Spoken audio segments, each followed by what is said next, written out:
احسان فراموش قسط نمبر 13۔ زاہد چونک گیا۔ معلوم نہیں رات کا کون سا پہر تھا کہ زاہد کو دروازے پر آہٹ سنائی دی۔ اس وقت گہری نیند میں تھا اور اپنی ذہنی و جسمانی کیفیت کے حساب سے اس نے صبح تک سونا تھا، کیونکہ پورا دن اس نے بہت پینک اور بے چینی میں گزارا تھا۔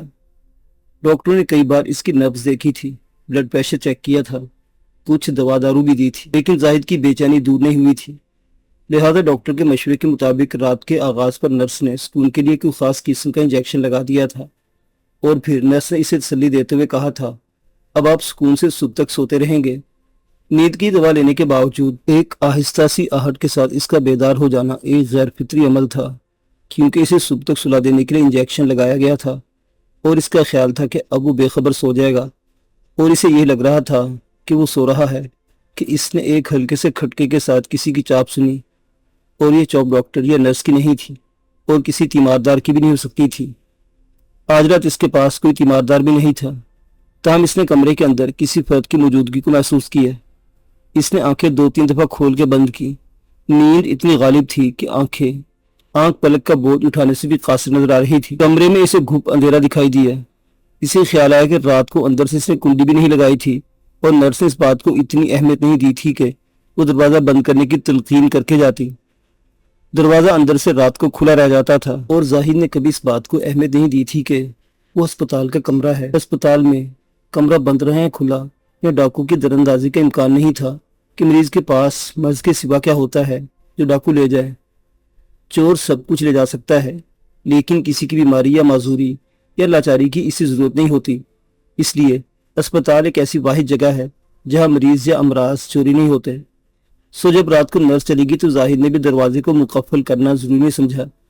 ویسے بھی انجیکشن لگتے ہی اس پر نیند کا ایسا غلبہ ہو گیا تھا کہ اسے اگلے لمحے کی خبر نہیں رہی تھی، اور جب اس کی آنکھ کھلی تو وہ چونک گیا۔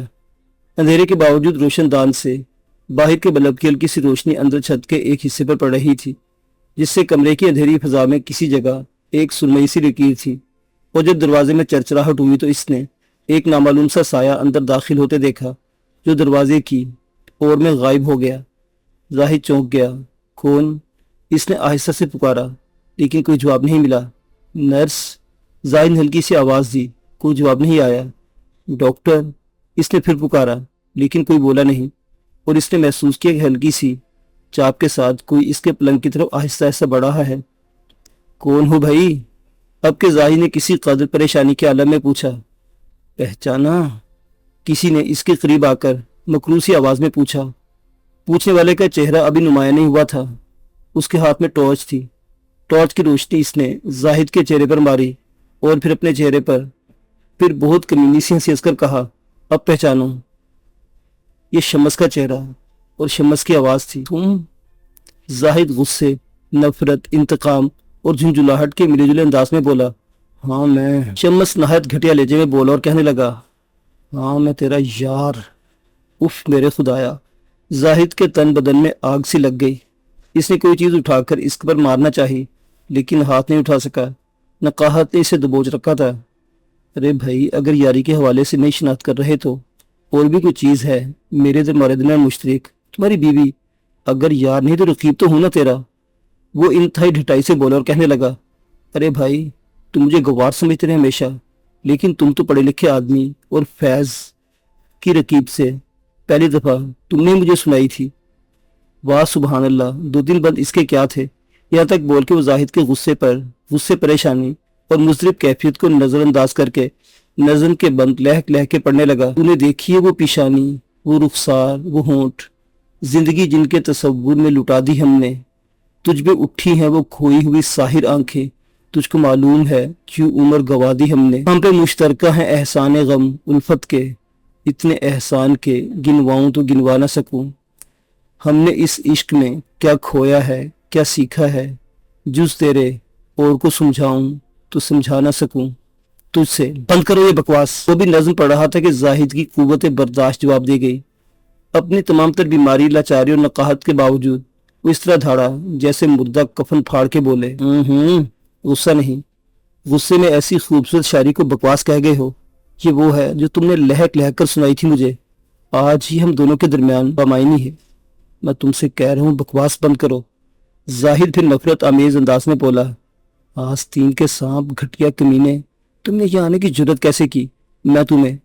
زاہد کے ہاتھ غصے میں کانپنے لگا اور اس نے اپنے سرانے پڑا شیشے کا گلاس اسے مارنا چاہا، لیکن زاہد کا ہاتھ گلاس تک نہیں پہنچ پایا۔ او غصہ نہ کرو، اس کنڈیشن میں غصہ تمہارے لیے خطرناک ہے، بی پی بڑھ گیا تو برین ہیمریج کا خطرہ لاحق ہو جائے گا۔ شمس بہت دھیمے لیکن شیطانی لہجے میں بولا اور کہنے لگا، میں صرف تمہیں تھوڑی سی انفارمیشن دینے کے لیے آیا ہوں اور وہ غور اور تحمل سے سنو۔ شمس نے دونوں ہاتھ اٹھا کے اسے ٹھنڈا رہنے کی تلقین کرتے ہوئے کہا، اور زاہد واقعی جیسے اپنے غصے پر قابو کرتے ہوئے اس کی بات سننے کے لیے راضی ہو تو شمس بولا، تم یہ نہ سمجھنا کہ شمائلہ لاہور چلی گئی ہے، شمائلہ ادھر ہی ہے میرے پاس، ہم دونوں نے شادی کر لی ہے اور ہنسی خوشی زندگی گزار رہے ہیں، تم مجھے چاہتی ہے، پیار کرتی ہے مجھ سے۔ بکواس! زاہد نے جھپٹنے کی مٹھیاں بھینچی۔ سن لو میری بکواس پھر بولنا، شمس نے ڈٹائی سے کہا۔ ارے نادان، تم بھی عورت کو نہیں سمجھ سکے، وہ تمہاری بیوی تھی اور تم اسے سمجھ نہیں سکے، میں نے اسے اچھی طرح سمجھ لیا ہے اور اب وہ مجھے کبھی نہیں چھوڑے گی اور کبھی تمہارے پاس نہیں آئے گی۔ غلط کہہ رہے ہو تم، زاہد اکھڑی اکھڑی سانس کے درمیان رقت آمیز لہجے میں بولا، وہ واپس میرے پاس آئے گی، راستہ چاہے طویل صحیح لیکن اس کی منزل میں ہوں، جب تم ہوگے ہی نہیں تو اس کی منزل کیسے بنو گے؟ اور مجھے ڈر بھی یہی ہے کہ تم اسے کسی دن واپس تمہارے پاس آنے کا خیال نہ آ جائے، اس لیے آج یہ ڈر ہمیشہ ہمیشہ کے لیے ختم کرنے آیا ہوں۔ ہاں۔ شمس نے کسی درندے کی طرح آواز نکالی اور آدم فور کی طرح منہ کھول کے نکیلے دانت نکالے اور بھیڑی کے پنجے زاہد کی گردن میں گاڑ دیے اور خونخوار آواز میں بولا، آج میں تمہارا خاتمہ کر دوں گا، نہ رہے گی بانس نہ بجے کی بانسری، بچاؤ بچاؤ۔ زاہد پہلے ہی بیمار اور نہیں کو نزار تھا۔ شمس نے ڈریکولا بن کر اس سے دبوچا، اس کی جان ہی نکل گئی اور نرخے سے سانس کی آوازیں نکلنے لگی۔ اس نے شمس کے دونوں ہاتھ پکڑے اور اپنی گردن آزاد کرانے کی کوشش کی، لیکن شمس ایک راکشس کی طرح مضبوط اور طاقتور تھا اور زاہد کے پاس چیخنے چلانے کے لیے اور نہیں کو بے بس آواز آ رہی تھی۔ وہ گلا پھاڑ کے چیخا، کوئی بچاؤ بچاؤ، ڈاکٹر ڈاکٹر، سسٹر کوئی ہے؟ مانس کے کان میں آواز آنے لگی، زاہد صاحب زاہد صاحب، آنکھیں کھولی زاہد صاحب۔ پھر کسی کے چہرے کو آہستہ سے ہلایا اور پانی کا چھینٹا سا اسے اپنے چہرے پر محسوس ہوا۔ اوہ! زاہد نے ہڑبڑا کر آنکھیں کھولی تو دیکھا ڈیوٹی ڈاکٹر، نرسیں اور وارڈ بوائے اس کے بیڈ کے اطراف جمع تھے۔ حواس باختہ زاہد نے اپنے ہوش قابو میں کیے اور خفت مٹانے کے لیے چہرہ ہاتھ سے چھپانے لگا۔ کیا بات ہے زاہد صاحب، ہم ڈیوٹی روم سے آپ کا شور سن کر آئے ہیں، ڈاکٹر نے عذرائے ہمدردی پوچھا۔ کچھ نہیں، وہ منہ چھپا کے بولا۔ کوئی خواب دیکھا ہے کیا؟ نرس نے پوچھا۔ ہاں، ڈراؤنا خواب، زاہد شکست خوردہ لہجے میں بولا۔ کام ڈاؤن، ڈاکٹر نے زاہد کو چھو کر تسلی دیتے ہوئے کہا، آپ پریشان نہ ہوں، آپ کی رپورٹ بہت سیٹسفیکٹر ہے، آپ انشاءاللہ بہت جلد ٹھیک ہو جائیں گے۔ Thank you doctor. زاہد نے اپنے حواس مکمل طور پر قائم کرتے اس راہ تشکر کہا، اب آپ سو جائیں، صبح بات ہوگی۔ ڈاکٹر نے مزید تسلی دیتے ہوئے کہا، شور۔ زاہد کروٹ لے کر لیٹ گیا اور نرس نے کمبل سے اس کا جسم ڈھانپ دیا اور پھر وہ تھوڑی ہی دیر میں دوبارہ سو گیا۔ گھر کے گارڈن میں عابد صاحب کے 2 بچے نومی اور نینا جھولا جھول رہے تھے اور اینی اور علی جھولوں سے کچھ فاصلے پر چپ چاپ اداس بیٹھے اپنے تائزاد بھائی بہن کو خوش و خرم انداز میں جھولا جھولتے دیکھ رہے تھے۔ نومی اور نینا دونوں اینی اور علی کے ہم عمر کزنز تھے، بہت قریبی اور خون کا رشتہ تھا، لیکن گھر کے کرائسس سے پہلے بچوں کے آپس میں زیادہ قربت یا میل جول نہیں تھا۔ اب جب شمائلہ منظر سے ہٹ گئی اور زاہد اسپتال میں داخل ہو گیا تو اینی اور علی کی دیکھ بھال کرنے والا کوئی نہیں رہا اور عابد صاحب اپنے گہرے خونی رشتے کے سبب دونوں بچوں کو گھر لے آئے، اس احتیاط کی وجہ سے بھی کہ کہیں شمائلہ انہیں اپنے ساتھ نہ لے جائے، کیونکہ یہ عابد صاحب کے خون کا اور ناک کا بھی مسئلہ تھا۔ وہ نہیں چاہتے تھے کہ ان کے بھائی کا خون شمائلہ کے ساتھ لوگوں کے دروازوں پر رولتا پھرے، اس لیے وہ بچوں کو شمائلہ سے چھین کر گھر لے آئے تھے۔ ہر چند کے بیگم عابد کو یہ بات پسند نہیں تھی کہ زاہد کے بچے ان کے گھر میں پلے، وہ اپنے گھر میں باہر کی کوئی مداخلت پسند نہیں کرتی تھی، لیکن یہ ان کے شوہر کی عزت کا معاملہ تھا جس میں بادل نہ خواستہ ہی صحیح بیگم نے بھرپور ساتھ دیا اور بچوں کو اپنے گھر لانے میں بہت تعاون کیا۔ اب یہ دونوں بچے اپنے تایا کے گھر میں تھے، لیکن ابھی تک اسے اپنا گھر نہیں سمجھ رہے تھے اور نہ ہی اپنے تائزاد بہن بھائیوں کے ہمراہ گھل مل سکے تھے، لہٰذا نومی اور نینا بہت خوشگوار موڈ میں الگ الگ جھولوں میں بیٹھے جھول رہے تھے۔ علی اور اینی کچھ فاصلے پر گارڈن کی کیری کے پتھر پر بیٹھے آگے پیچھے ہوتے ہوئے جھولے کی رسیوں کو اس طرح محرومی کے ساتھ دیکھ رہے تھے جیسے وہ ایسے یتیم بچے ہو جن کے باپ اور ماں کا سایہ اب یہ بھی سر سے اٹھ گیا ہو۔ پینگیں اوپر اوپر جا رہی تھی اور علی اور اینی کی نگاہیں رسیوں کے ساتھ ساتھ جھول رہی تھی۔ وہ بات چکر آ گئے مجھے۔ نینا نے اپنے تیز رفتار جھولے کو یکدم روکا اور گارڈن کے بینچ پر سر پکڑ کے بیٹھ گئی۔ مجھے بھی چکر آ گئے ہیں،